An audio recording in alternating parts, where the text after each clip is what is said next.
home live stream. Good evening to our viewers in the United States and North America. Good morning to our viewers in Australia and New Zealand. And I don't know whether we will have anyone here from the UK today or from Ireland. It's in the middle of the night there. But nevertheless, welcome to today's live stream. Today's live stream is about my husband's in intensive care in an induced coma on Midazolam. He's not waking up. Should he have Propofol instead? So that's what I want to focus on today, on different sedatives in ICU. And obviously this is a question that we get quite frequently. If people have done a little bit of research, I mean, many families in intensive care are oblivious to the things that are happening. They are oblivious to the questions they should be asking. Obviously this reader has done some research in order to even get to that question. And it's a very intelligent question to ask. And it's a question that many clinicians in ICU ask as well. Now, before I go into today's topic, just a few housekeeping issues. Please type your questions into the chat pad. Keep them to today's topic if you can. If they are not on today's topic, please type them in anyway, and I'll get to them at the towards the end of the presentation. And before I go into today's topic, I just want to make a quick introduction about myself. You might wonder what makes me qualified to talk about this topic. I have worked in intensive care for over 20 years in 3 different countries. Out of those more than 20 years, I have worked as a nurse unit manager in intensive care for over 5 years. I have also been an in-charge nurse on shifts. I have been consulting and advocating for families in intensive care all around the world since 2013 as part of my intensivecarehotline.com blog. And I also own and operate a service, Intensive Care at Home, where we look after predominantly long-term ventilated intensive care patients, where we bring the intensive care into the home. So that's a little bit about me. Let's dive into today's topic. So, Rita writes, my husband's in intensive care in an induced coma on Midazolam. He's not waking up. Should he have Propofol? So, especially for our viewers in North America, Midazolam is also known as Versed. So you might have heard of Versed instead of Midazolam. The terms are interchangeably. You can use, it's just one is the generic name, one is the brand name. So, at the end of the day, it's the same medication that we are referring to. Now, let's just set the scene here. When someone is in intensive care on a ventilator with a breathing tube or an endotracheal tube, they are going into an induced coma. First line sedative is often Propofol, and which goes hand in hand with fentanyl or morphine. Okay, those are standard sedatives and opiates in intensive care for an induced coma. Also, when patients come back from surgery to intensive care, they're often sedated with Propofol and fentanyl or morphine. Fentanyl or morphine, obviously the pain medicine, also known as opiates. So then, if someone stays in an induced coma for a few days, and the Propofol has undesired side effects such as hypotension, which means low blood pressure. If someone is not responding favorably to Propofol, which means they might be having high doses, right, depending on their weight. For someone with 60 or 70 kilos, you might be okay with 100 milligrams an hour of Propofol. For someone with 100 kilos, you might be needing 200 milligrams an hour of Propofol in order to sedate them. Now, again, one of the main side effects of Propofol is hypotension or low blood pressure.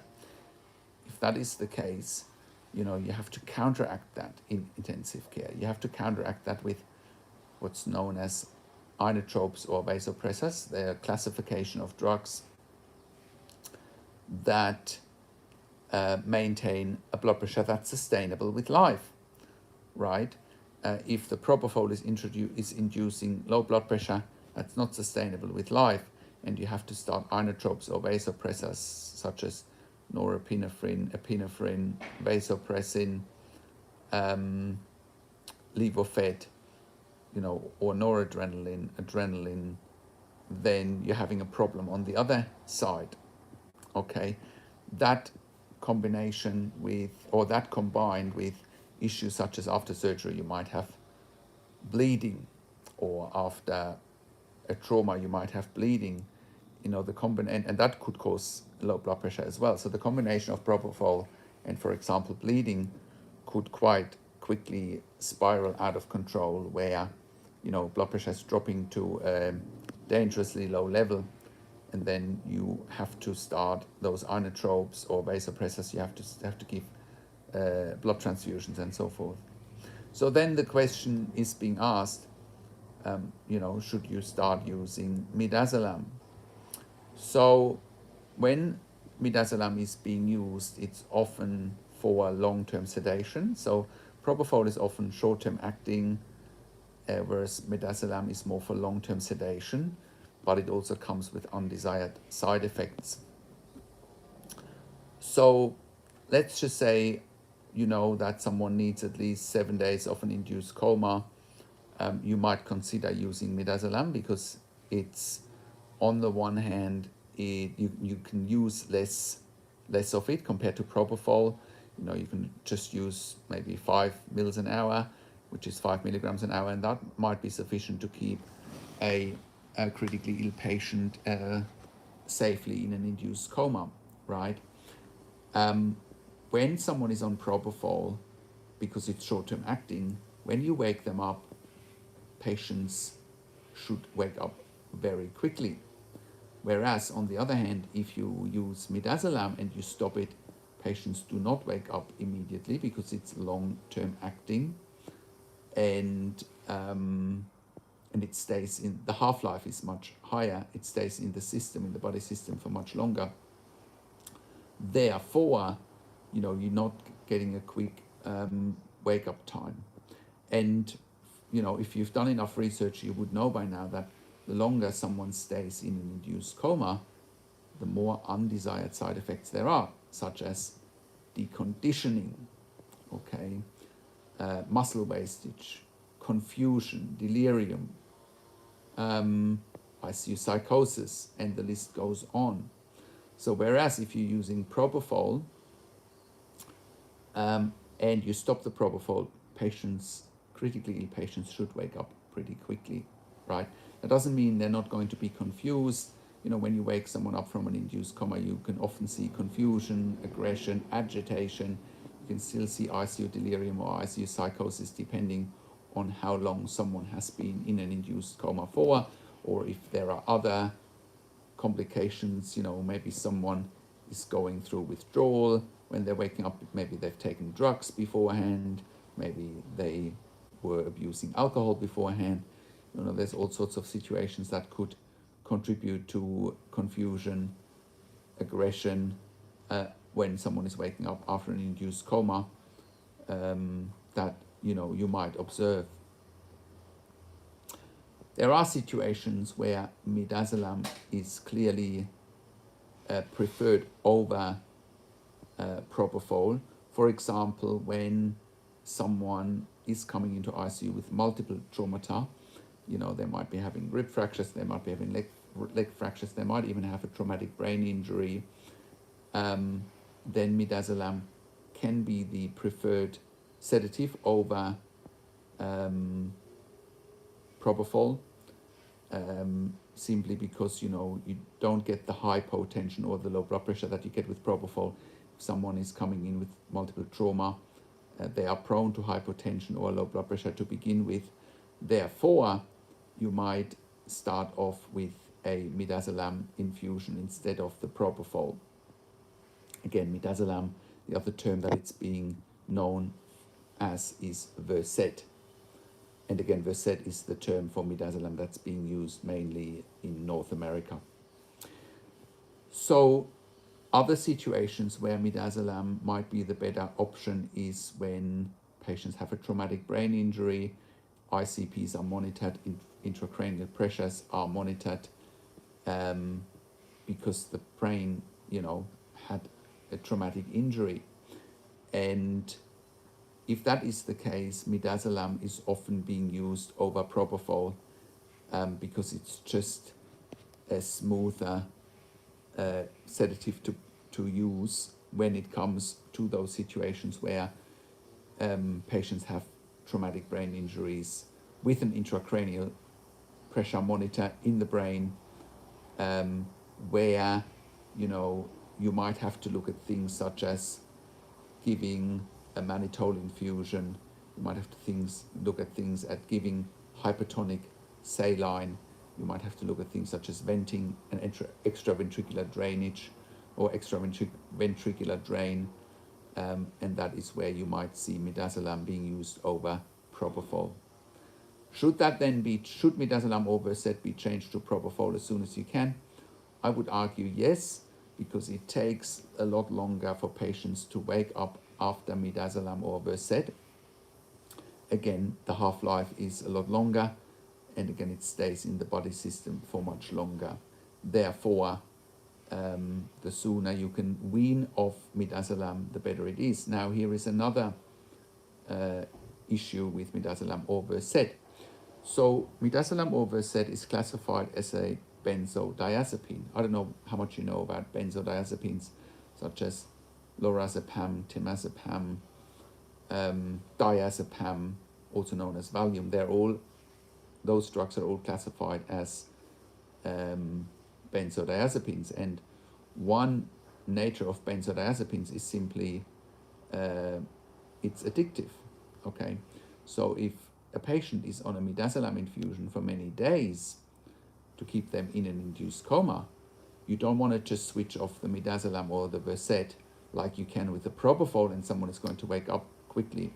When you switch off the midazolam or Versed, especially after long-term use, patients might go through withdrawal because, again, benzodiazepines are addictive in nature. How can you counteract that? So one way to reduce or take off midazolam or Versed to get someone out of an induced coma is simply by weaning it off. So if someone is on 10 milligrams an hour of midazolam for many days, maybe you turn it down to 8 milligrams an hour, and then the next day you turn it down to 6 milligrams an hour, and the next day you turn it down to 4 milligrams an hour, the next day you turn it down to 2 milligrams an hour, and then you switch it off. And hopefully then patients won't go through massive withdrawals. There are strategies in ICU how you can manage withdrawal from a medication. The same applies to morphine or fentanyl. They're highly addictive opiates, and the same applies there. And you can now see why you want to minimize sedatives in intensive care as much as you can. So other things that are important to know when it comes to using midazolam versus propofol in ICU is, I have seen patients going into ICU, for example, with a drug addiction, with an alcohol addiction, and we often have found that if you start them on propofol, it may not be enough. You may have to use midazolam instead. It is the better drug in those situations from my experience. And then once you've got the addiction and the withdrawal under control, then you can slowly reduce the midazolam, and then maybe you can introduce propofol instead of midazolam.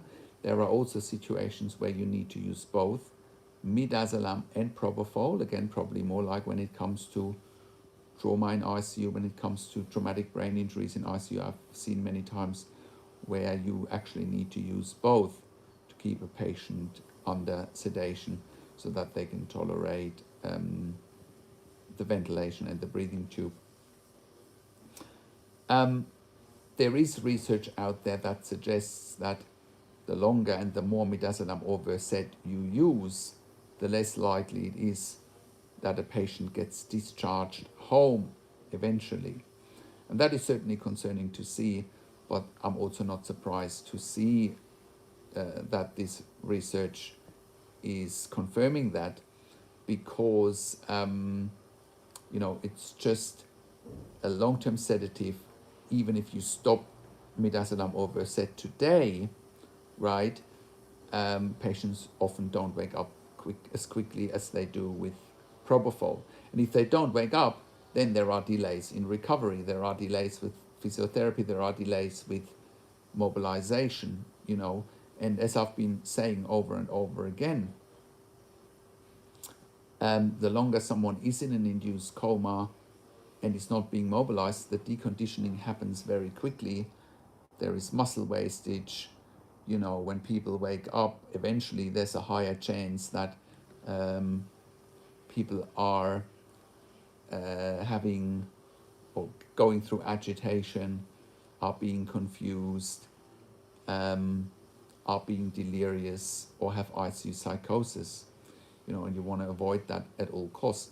The long-term damage from a long-term ICU stay is huge, and therefore, as much as you can shorten the time spent in an induced coma under sedation, the better it is for all parties involved.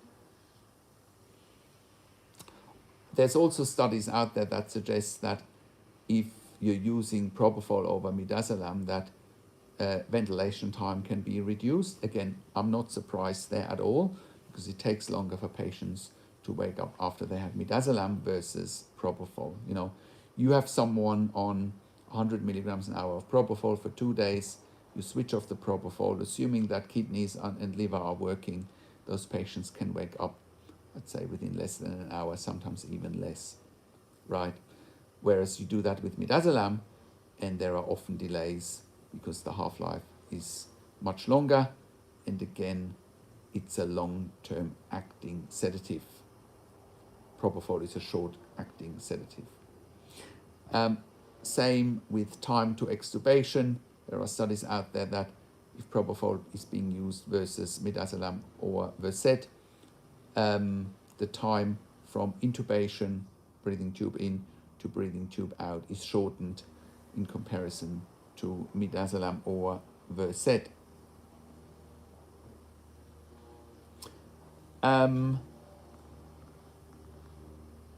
Now, so, in order to answer our reader's question, my husband is in ICU in an induced coma on Midazolam or Versed. He's not waking up. Should he have Propofol? Absolutely. If it can be facilitated. If your husband is not addicted to alcohol, if he's not addicted to drugs, if he doesn't have a traumatic brain injury where ICPs or intracranial pressures or brain pressures need to be monitored and managed, you haven't shared with me what your husband's condition is, but as a rule of thumb, yes. So let's just say your husband is in ICU with a pneumonia. Should he be changed from Midazolam to Propofol? My answer would be a clear yes. If it's sort of a quote-unquote straightforward situation where pneumonia needs to be managed with, antibiotics, and there's no other issues happening. For example, you take a COVID pneumonia, someone might need to be proned, and might need to go into prone position. That's when you would most likely use Midazolam as opposed to Propofol. So, it always depends on the situation, what should be used in terms of a sedative.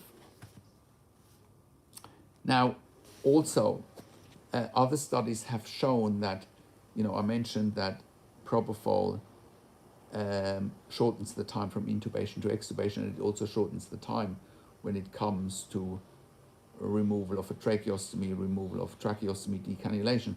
So I tell you what I've seen over and over again to illustrate everything that I've been saying. So someone is in a prolonged induced coma in ICU, especially with Midazolam. They're then having a tracheostomy, for example, and they continue mechanical ventilation on the tracheostomy. A lot of patients wake up being confused. That one of the main major advantages of a tracheostomy is that you can stop sedation, right? One of the main reasons sedatives are being used or opiates are being used is simply that if someone has a breathing tube down their throat, it's so uncomfortable that people need to be induced into a coma. So once someone has a tracheostomy, the sedatives and the opiates can be stopped, assuming there are not multiple trauma that need to be managed with an induced coma that don't need to be managed with opiates. Assuming it's a straightforward tracheostomy, stop sedation, and then if someone is on Propofol, they wake up pretty quickly. If someone is on Midazolam, they may not wake up very quickly, okay? And again, patients on Midazolam or Versed may go through withdrawal from the drug, and that needs to be managed too, okay? So, but clearly studies have shown that the time from intubation to extubation is shortened on Propofol as opposed to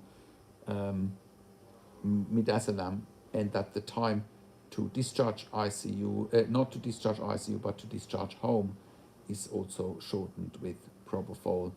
And it looks like the mortality rate for patients on Midazolam or Versed is also higher compared to Propofol. And that's probably because that the conditions when Midazolam or Versed is being used are probably having a higher acuity compared to the conditions where Propofol is used. So I'm not overly surprised to see that. So another option when someone is in an induced coma, and the questions are being raised whether one should use Propofol versus Midazolam, is also whether there are other options besides the Propofol and the Midazolam. Now there is now a third option. It's called dexmedetomidine, also known as Precedex. And basically Precedex is a combination of the two. It's a combination of a sedative and an opiate. So in theory, if you have a patient on Propofol and fentanyl, you can change that to dexmedetomidine or Precedex. And dexmedetomidine and Precedex has sedative effects, and it also has opiate effects. So in theory, you're killing two birds with one stone. Does it always work? What I've seen over the years is you take someone from Propofol and fentanyl over to dexmedetomidine to assist them in waking up. For some patients, it works like a treat, and for others, it doesn't work at all. In my experience, right? I can't speak about other people's experience, but I haven't been a huge friend of the Precedex. If it works, I think it's fantastic. I would argue that if it does work, waking up is quicker. But I just haven't seen it work with all patients. Same is applicable when you have a patient on Midazolam, Versed, and fentanyl or morphine, and you change it over to Precedex. Again, it might certainly assist in the waking up process and also managing a potential withdrawal from Midazolam or from managing a withdrawal from morphine or from fentanyl, because dexmedetomidine or Precedex also has clonidine in it, and clonidine has been used in the past to manage withdrawal situations in ICU. So that's the quick overview, and I might in the future do an episode about a live stream about comparing Propofol, Midazolam, and dexmedetomidine. Combine the three together. I think it's still standard at the moment to start off with Propofol and Midazolam in combination with fentanyl or morphine. And the dexmedetomidine, even though it's been around now for over 15 years, it's sort of still making its way into mainstream ICU. I think it is way more mainstream than it was 10 years ago, but I think it's still not quite mainstream yet. So now I want to open up the floor for any questions, whether they are related to today's topic or whether they are related to any other questions you might have about ICU. I would welcome any questions, and while I'm waiting for you to type them into your chat pad, I also want to let you know that I'm doing those live streams regularly. I'm doing them every Saturday at 8:30 p.m. Eastern Standard Time, which is 5:30 p.m. Pacific Time, which is 10:30 a.m. on a Sunday, Sydney, Melbourne time, and it's in the middle of the night in the UK, unfortunately. But if you have any topics that you would like me to talk about on those live streams, please, you can email them to me at support@intensivecarehotline.com. You can also leave a comment below the videos, and you can type in there what you want me to talk about. You know, always open to suggestions, and I always want to make it around what you want to know. So if there are no questions today, and that is absolutely fine, I want to thank you for coming on to the live stream today. I want to thank you for your support. I haven't got next week's topic yet, but I do have so many topics that I want to talk about. You know, that I will be having something that is client-centric, that someone has emailed me, or, you know, a client that we worked with. You know, there will be something that is highly relevant for families in intensive care. Sometimes I also do the live streams about intensive care at home. You can check out intensivecareathome.com for more information there. If you have a loved one in intensive care that you think should go home rather than staying in intensive care, you should definitely check out intensivecareathome.com.